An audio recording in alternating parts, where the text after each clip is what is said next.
여러분 반갑습니다. 다시 찾아주셔서 너무너무 감사드려요. 진짜 여러분 한 분 한 분이 저한테는 얼마나 소중한 시청자분이신지 모르겠습니다.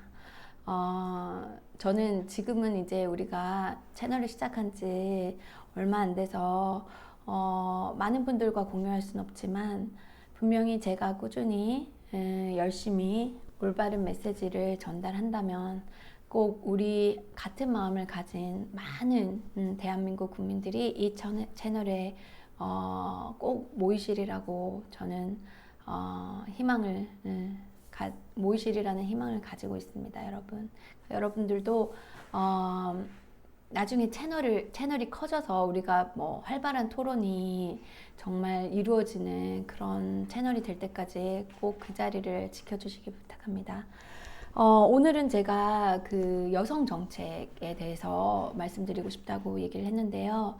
사실 지금 우리나라에 지금 최근에 정말 끔찍한 정말 어떻게 보면 이해할 수 없는 그러한 사건들이 계속 벌어지고 있잖아요. 특히 이제 공직자 위주로 사실 뭐 결론이 나지 않았기 때문에 제가 뭐 돌아가신 그 서울시장님의 그런 사건을 제가 뭐 확실하게 이제 뭐 맞다 아니다라고 할 수 없는 입장이기 때문에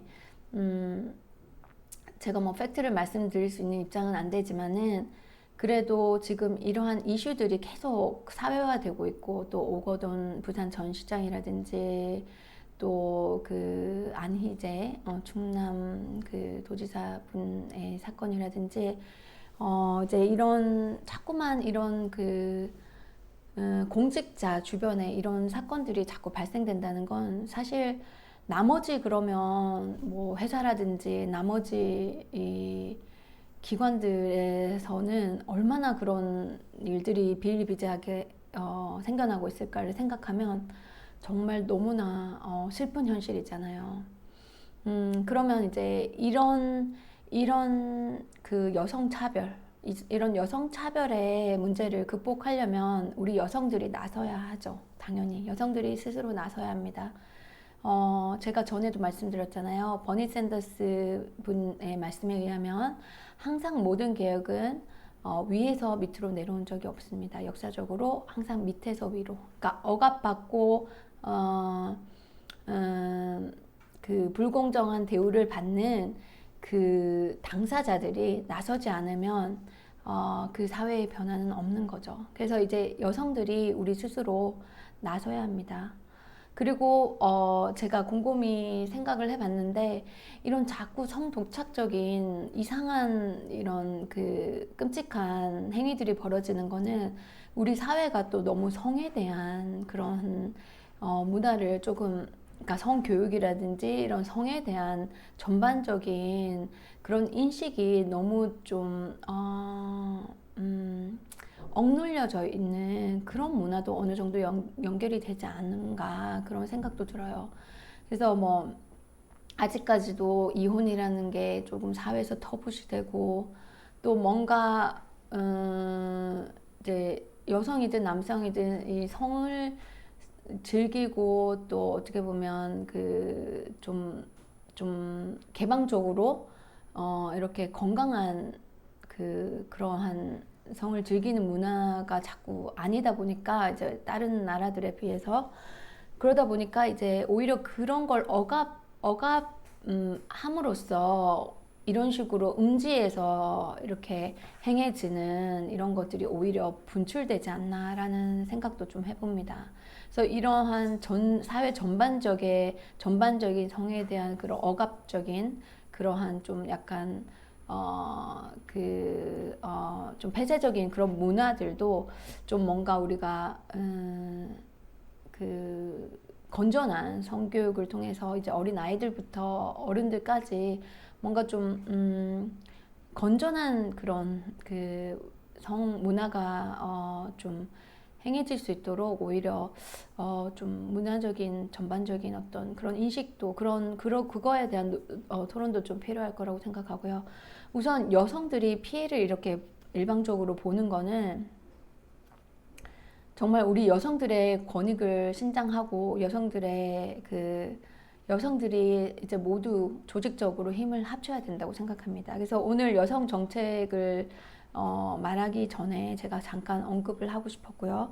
자, 그러면 어떻게 그 남녀가 평등한 사회를 이룰 수 있는가를 이제 논하기 전에 제가 스웨덴에 대해서 또 여러분들한테 이제 언급을 하게 되겠는데요. 참, 그걸 말하기 전에 한 가지만 더 짚고 갈게요. 제가 어제 밤에 급하게 그 미국 자본주의의 폐해에 대한 그런, 그 다큐멘터리를 보고 방송에 올렸는데요.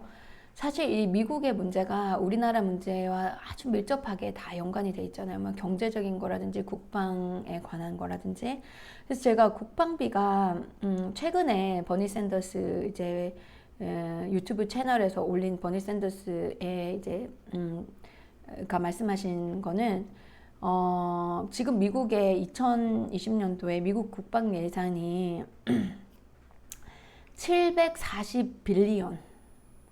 740빌리언 달러라고 합니다. 이걸 제가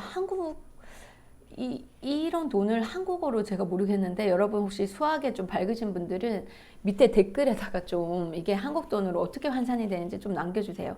그러니까 740 billion dollars거든요. 740 billion dollars. 이걸 제가 한국 돈으로 환산을 못하겠어요.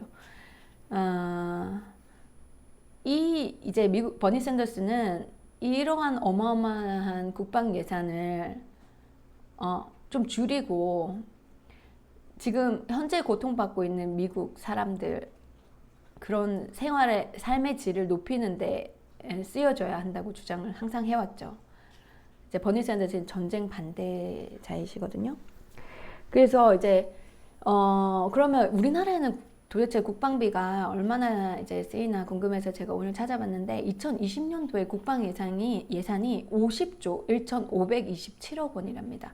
이거는 2017년도에 40조 3,347억 원에서 2년 반 만에 약 10조 원이 증가했다고 하네요. 제가 이제 좀 요즘 자주 듣는 김누리 교수님의 또 연설에 의하시면 우리나라의 모든 대학교 학비를 이제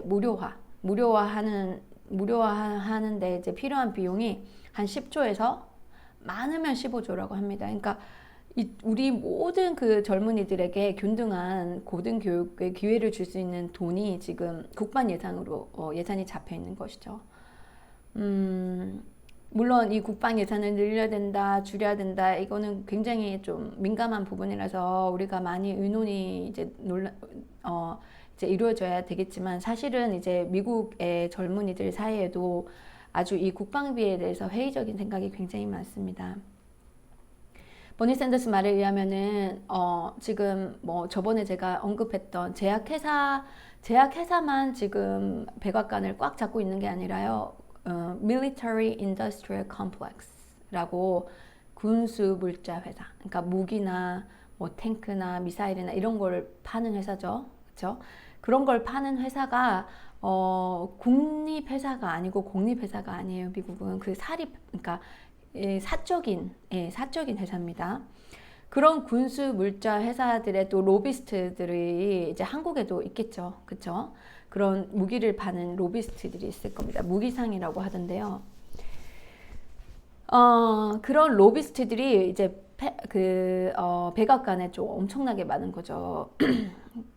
그러니까 자꾸 이런 국방 예산이 올라가야 이제 돈을 벌게 되잖아요.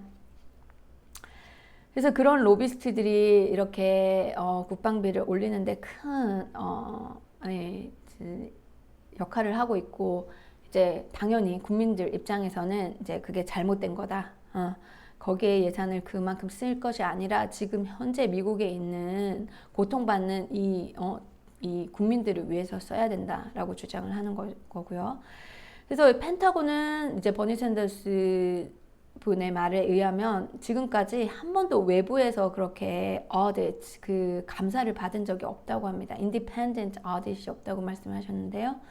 그만큼 그 안에서 사실 어떻게 돌아가고 있는지 잘 모르고 또 거기에서 무기 관련한 물품을 파는 회사들이 이 이익을 그러니까 그 들어가는 원가에 비해서 그 이윤을 엄청나게 높여서 팔고 있는데도 그거를 이제 백악관에서 저지를 못해서 이제 AOC라고 알렉산드로 오카즈 코테즈 이제 영상을 찾아보시면 그 여자분이 이제 국회에서 이제 그런 그 군수 물자 회사 중에 한 군데 이제 그런 사례로 걸려온 회사가 있었는데 막 거기에 이제 어떻게 그 한 거의 뭐 100배인가 1000배 그렇게 높여서 팔았냐 이제 이렇게 막 이렇게 interrogate 이렇게 청문회를 하는 거가 있었어요. 그래서 그걸 찾아보시면 이제 나올 텐데 하여튼 어마어마한 이윤을 붙여서 이제 정부에 파는데 거의 그런 물자들이 독점을 하다 보니까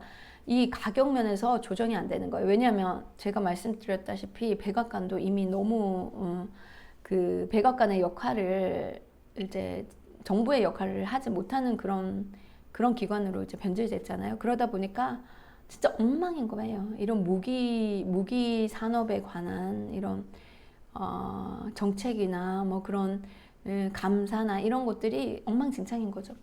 심지어는 이런 그 상원의원, 하원의원 출신들이 오히려 또 이제 상원의원, 하원에서 나와서 그런 로비스트라는 직업을 갖게 된답니다. 여러분 얼마나 기가 막힌 거예요, 진짜.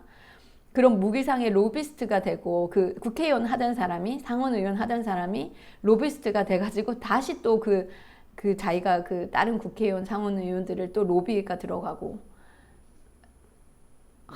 진짜 완전히 한국말로 하면 완전히 이게 뭐 진짜 전쟁터 아니에요? 이 전쟁터라고 표현해야 되나 뭐라고 해야 되나 진짜 악의 근원이 된 거잖아요, 그쵸?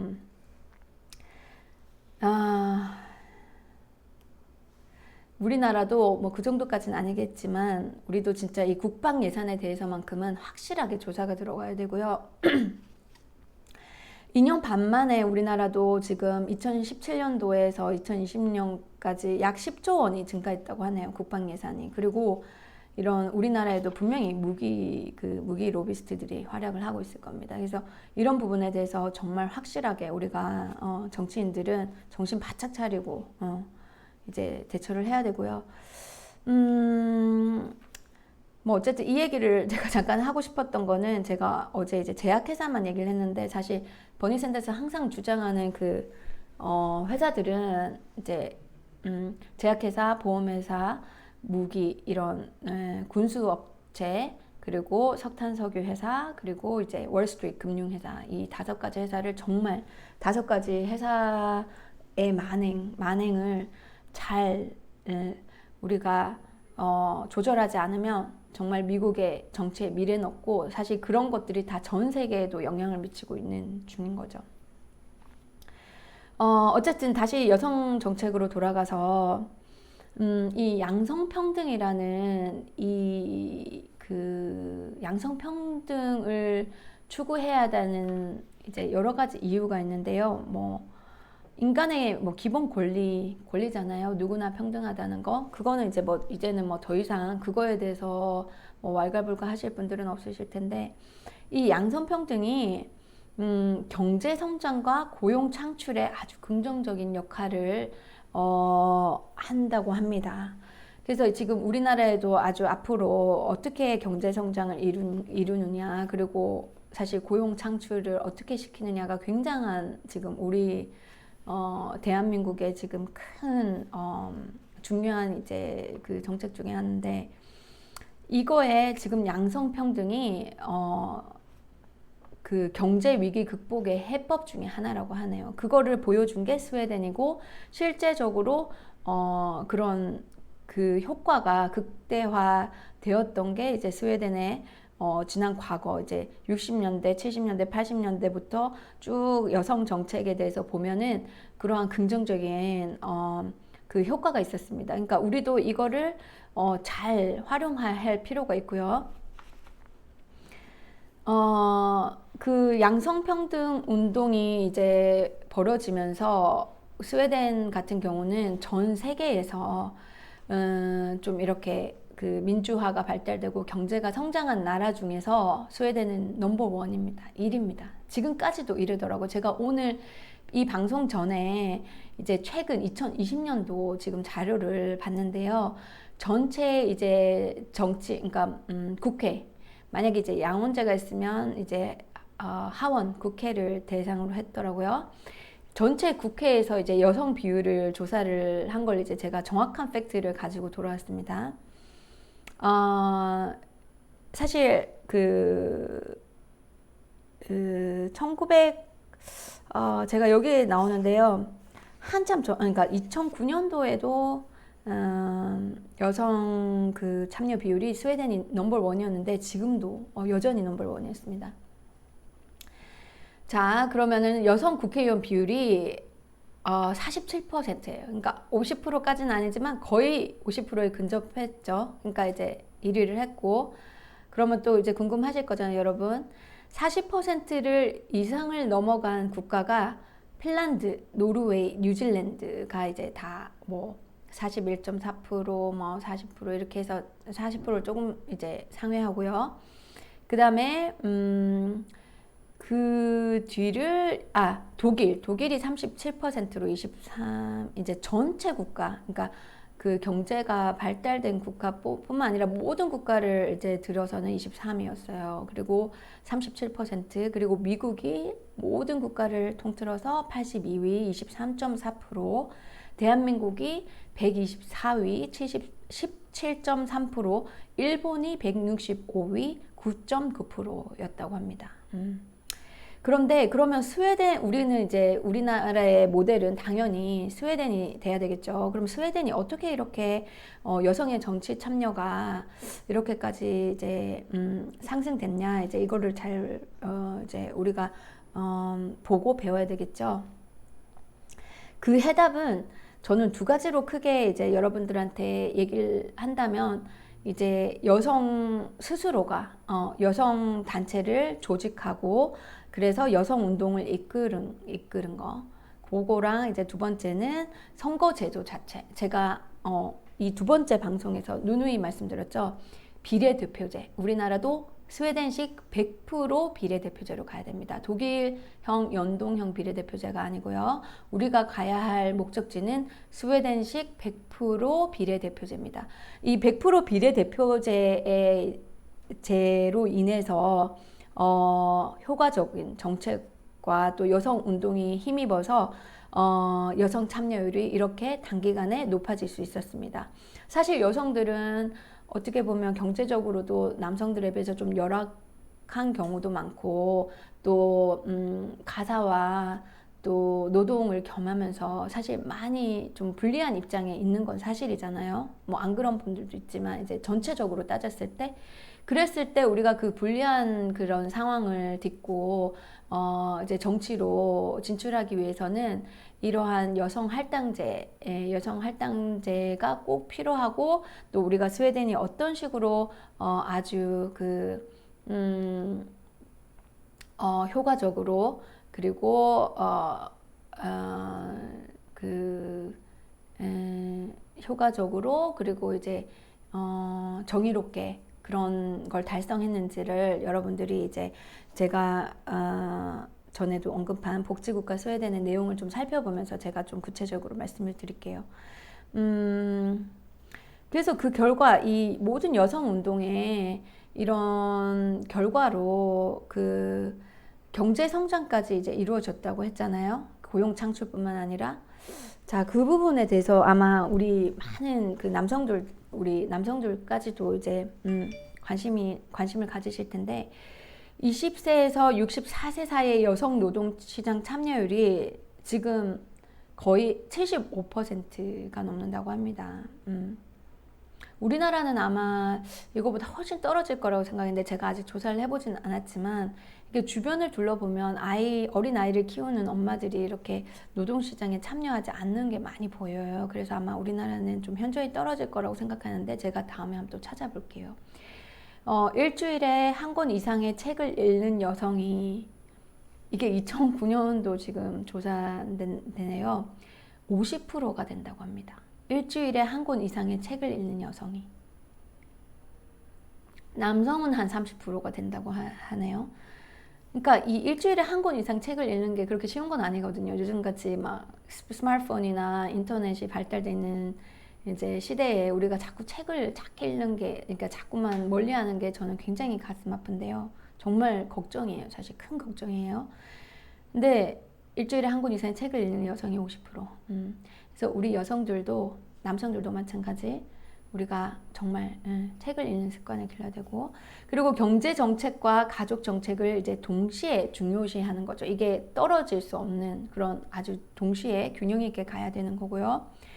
그리고 이제 아동 돌봄이나 가사 노동에 대한 남녀의 동등한 책임, 이게 정말 중요합니다.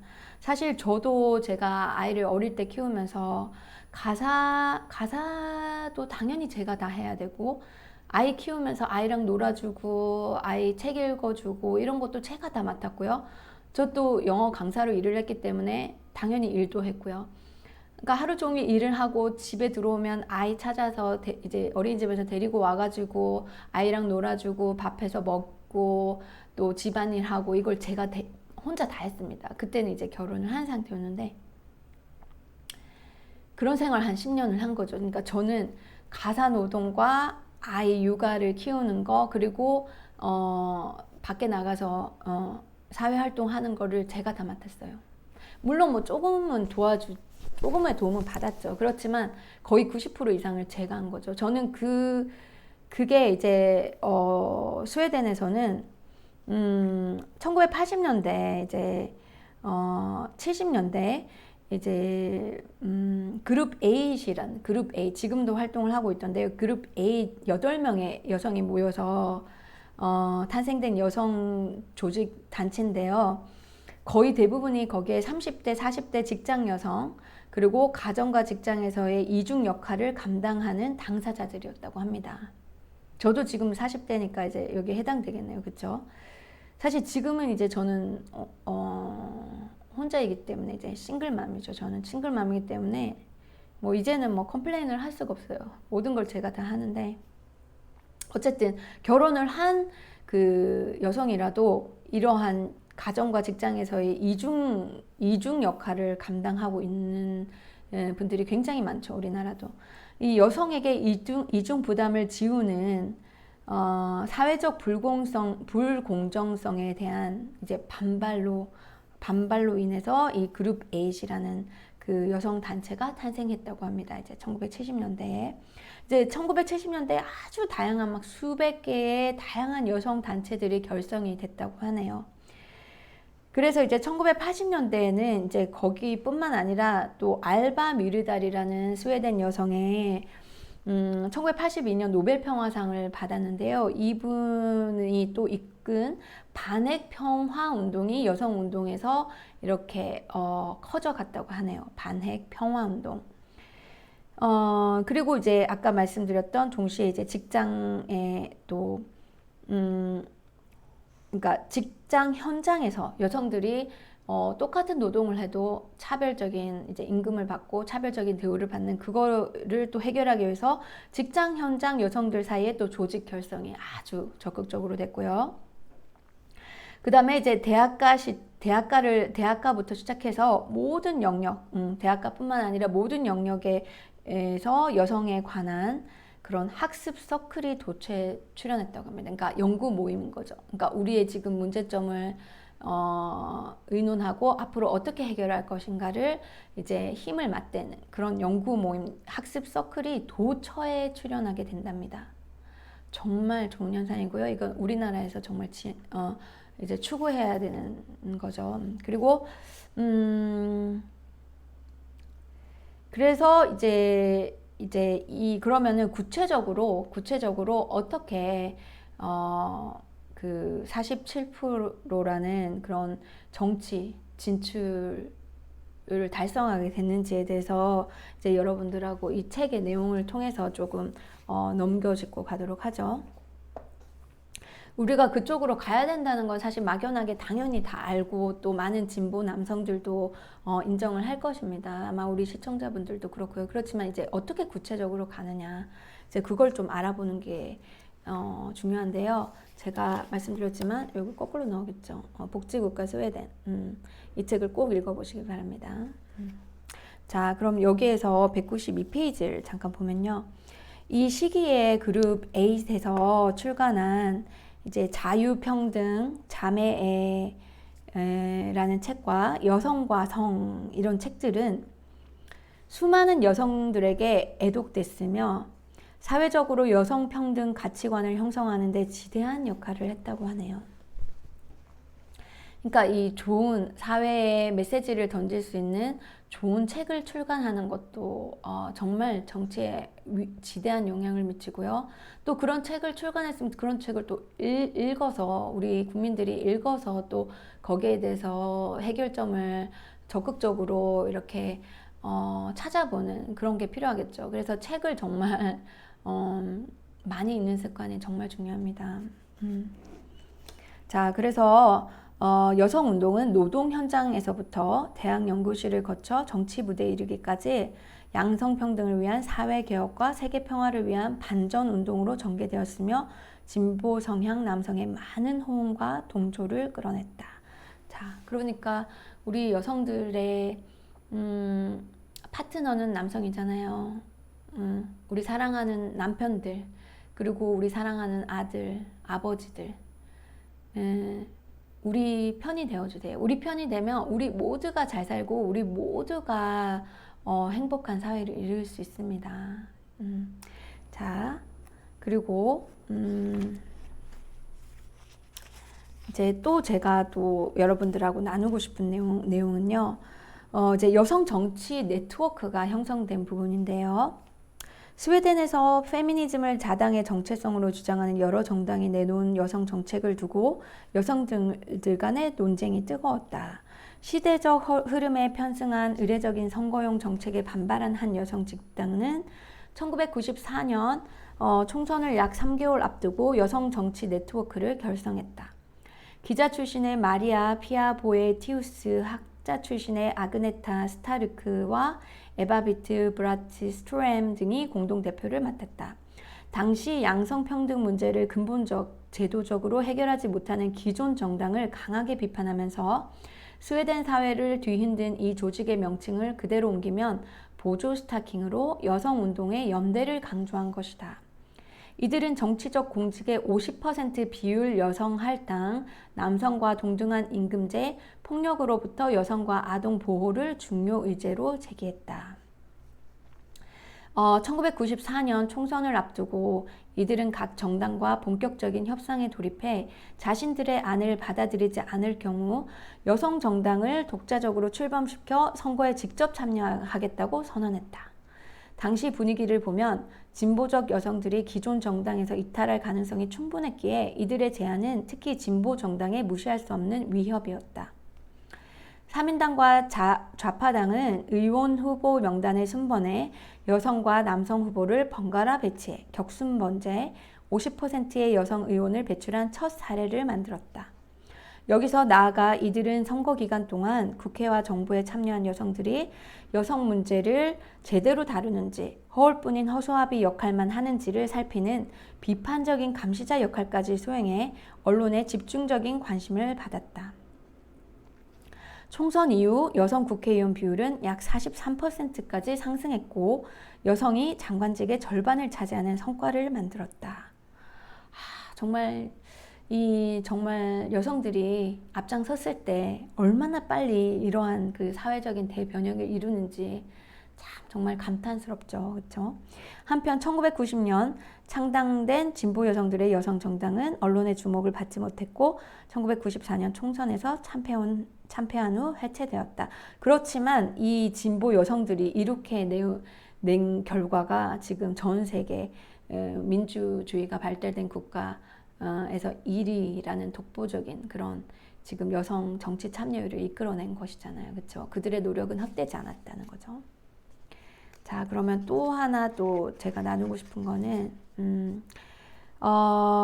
자녀를 가진 여성들에게 이제 가장 반가운 것은 사회적인 아동 돌봄 수준이 높아지고 특히 질적으로 신뢰할 수 있게 되었다는 점이죠. 그러니까 지금 이건 육아 정책과 이제 아동 정책과도 연결된 부분인데, 전국의 1세에서 6세 아동 가운데 코뮌이라는 그 우리로 치면 뭐라고 해야 될까요? 약간 동사무소 같은 개념? 그러니까 그 코뮌이라는 그 지역별의 그 공공기관이 있어요. 그 지역의 문제를 담당하는 그 코뮌이 운영하는 어린이집을 이용하는 비율이 1972년 12%에서 2007년 86%로 증가한 것은 관련 제도가 대대적으로 혁신되었음을 뜻한다. 1974년 최초로 180일의 유급 출산 휴가가 도입됐는데 2006년에는 480일로 확대되었을 뿐만 아니라 부부 가운데 한쪽은 의무적으로 60일 이상의 육아 휴가를 사용하게 했다. 그러나 2007년 남성의 출산 휴가 사용률은 21%로 아직도 저조해 이를 개선해야 한다는 과제가 남아있다. 그래서 이제 이걸 개선하기 위해서 나중에 이제 보니까 그 남성들이 여성하고 이제 동등한 비율로 그 육아휴직을 쓰는 가정에 한해서 어떤 그 경제적인 혜택을 주는 제도까지 만들었더라고요. 그러니까 정말 아직까지 완벽하게 정말 전 세계에서 어떻게 보면 여성 평등이 잘 돼 있는 나라임에도 불구하고 아직도 모자란다는 생각으로 끊임없이 지금 현재도 여성 평등을 위한 이런 노력들이 계속 진행되고 있습니다. 스웨덴에서는. 노동시장 참여율은 여성이 1970년 60%에서 2007년 81%로 증가했고요. 남성은 90%에서 87% 오히려 감소했다고 하네요. 그래서 이 여성 정책, 육아 정책, 이런 그 정책들이 잘 되면 여성들이 활발히 노동시장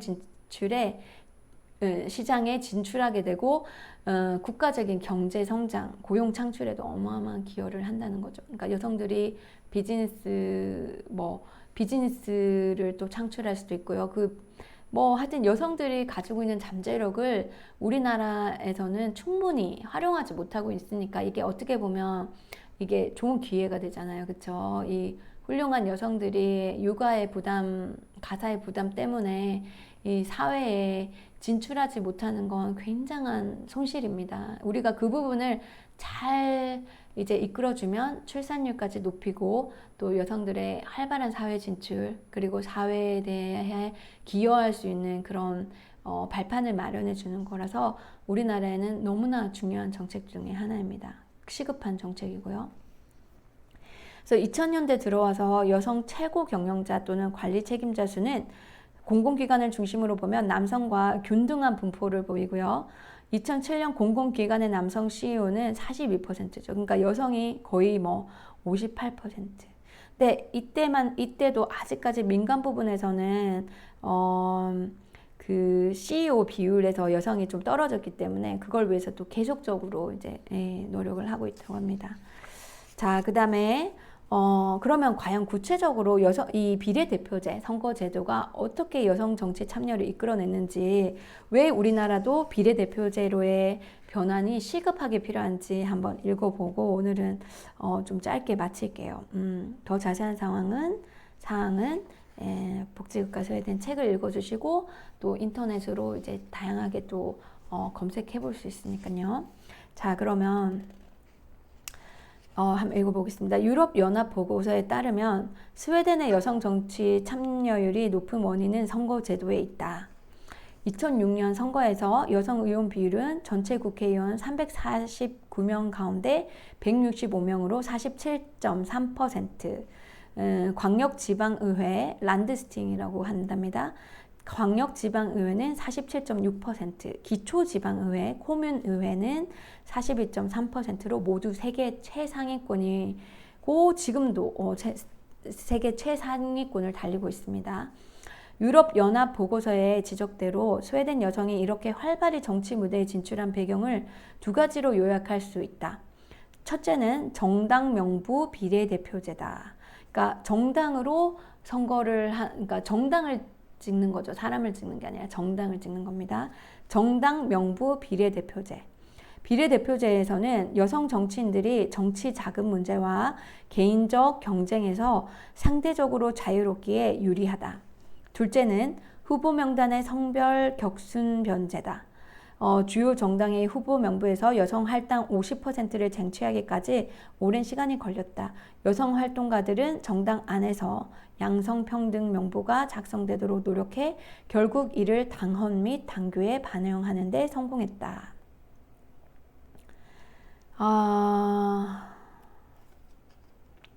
이제 더 자세한 사항이 여기 있는데 그건 이제 여러분들이 그 복지국가 스웨덴 책은요, 이북으로도 나와 있다고 합니다. 이북으로. 그래서 이북으로 또 간단하게 볼 수도 있어요. 물론 이북은 좀 눈에 나쁘지만 종이보다는. 그래서 스웨덴에서처럼 비례대표제는 여성이 국회에 진출할 수 있는 유리한 환경을 제공하고, 정당의 여성 할당제는 민주주의를 지향하는 양성평등이 자리 잡게 합니다. 자리 잡게 한다.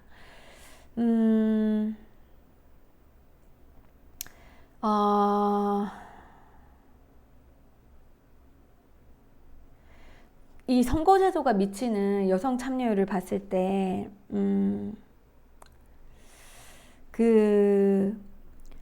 한 예로 여기에도 나와 있지만, 프랑스 같은 경우는, 여성 국회의원 비율이 이때 이제 이때가 이제 이 책에서 말하는 2006년도네요. 그쵸? 2006년 아니면 2007년이네요. 그쵸? 프랑스, 여성 국회의원 비율이 10% 미만인 프랑스, 1995년도엔 6%였다고 하네요. 프랑스의 가족 정책 내용과 수준은 다른 유럽 국가와 비슷하다고 하네요. 프랑스는 육아 정책도 굉장히 잘 되어 있는데, 선거제도는 이제 선거제도로 인해서 대부분의 서유럽 국가와 달리 이제 프랑스 같은 경우는 한 후보자만 선택하는 결선 투표제로 다수 득표자가 당선되고, 이제 이런 제도에서 여성의 정치 참여율이 저조하다고 합니다. 그러니까 이런 다수 득표자가 당선되는 게 이제 winner take it all or plurality system이라고 하는데요. 승자 독식제, 한국에서는 그렇게 부르던데, 이런 제도가 굉장히 후진적인 제도인 거죠. 이 제도가 있는 게 미국, 한국, 그리고 뭐 프랑스인가 봐요. 프랑스는 제가 좀 더 연구를 해봐야 되겠는데, 그래서 이런 제도가 캐나다도 사실 약간 이런 그 다당 비례대표제가 이제 100% 가지 않아서 거기서도 활발하게 비례대표제로 가자는 그런 움직임이 있고 그런 단체들이 있더라고요. 그래서 이제 주 단위로 서서히 이렇게 변하고 있었습니다. 최근에 이렇게 100% 비례대표제를 바뀌는 게 볼 수 있었는데요. 미국에서도 이제 그런 움직임이 일어나기 시작하고 있고, 우리나라도 당연히 일어나야 됩니다.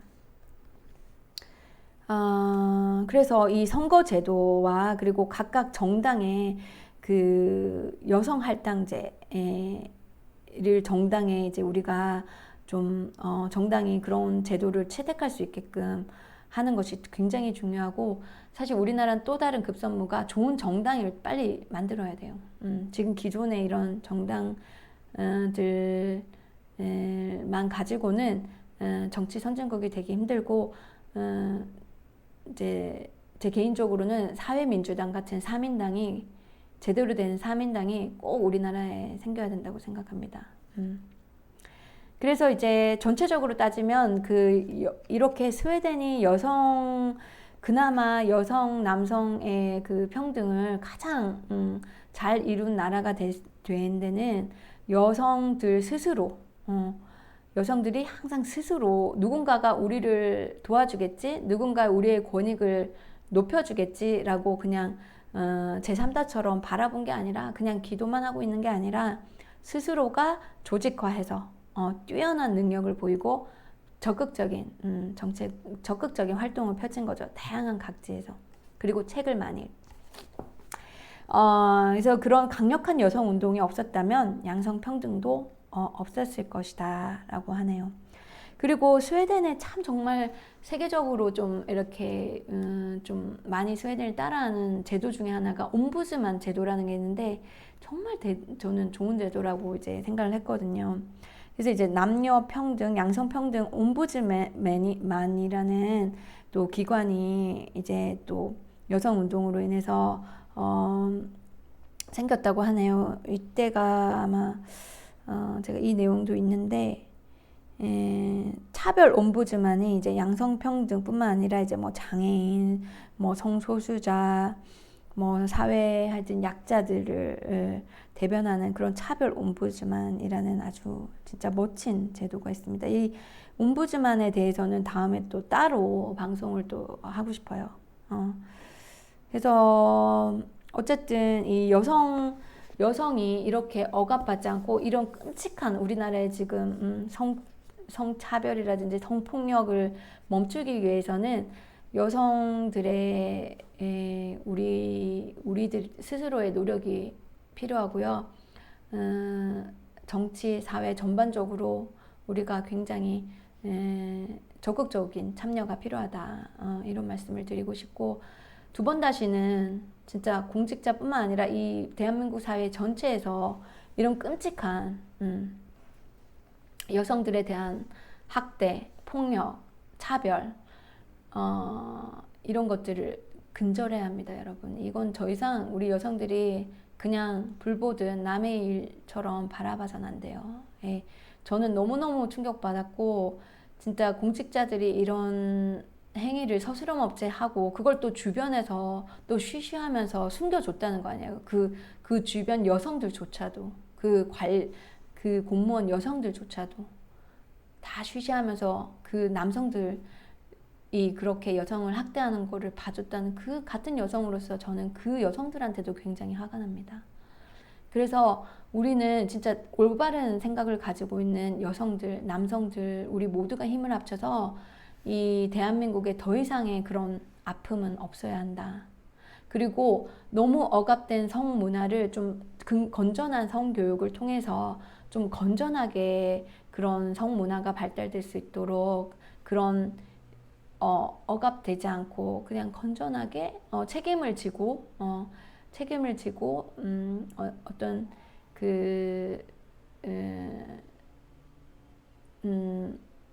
그러니까 정상적인 그런 이제 그런 성문화가 이제 지속될 수 있도록 그런 모든 그 여러 다양한 부분에서 논의가 이루어져야 되고 실천이 이루어져야 된다고 생각을 합니다. 그래서 일단 항상 보면 제 방송의 처음이나 끝은 항상 한 가지로 이제 결론이 나는데요. 우리 모두 스스로 참여해야 된다. 우리 모두 함께 힘을 모아야 된다. 그래서 그걸로 끝나는 것 같아요. 그래서 그 어디에 모이느냐, 참 저도 한국에 와가지고 어디서 어떻게부터 정치를 시작해야 될지 감이 안 오더라고요. 그런 분들이 많으실 텐데 이 채널에 우리 다들 좀 모여서 우리 함께 토론해 볼 수 있는 시간을 꼭 앞으로 이제 그런 기회를 많이 가졌으면 좋겠습니다. 여러분들 봐주셔서 너무 감사드리고 주변에 또 널리 알려주시는 거 잊지 마시고요. 그리고 오늘도 즐거운 월요일 보내시고 또 내일 찾아뵙겠습니다. 그러면 여러분들 안녕히 계세요. 바이바이.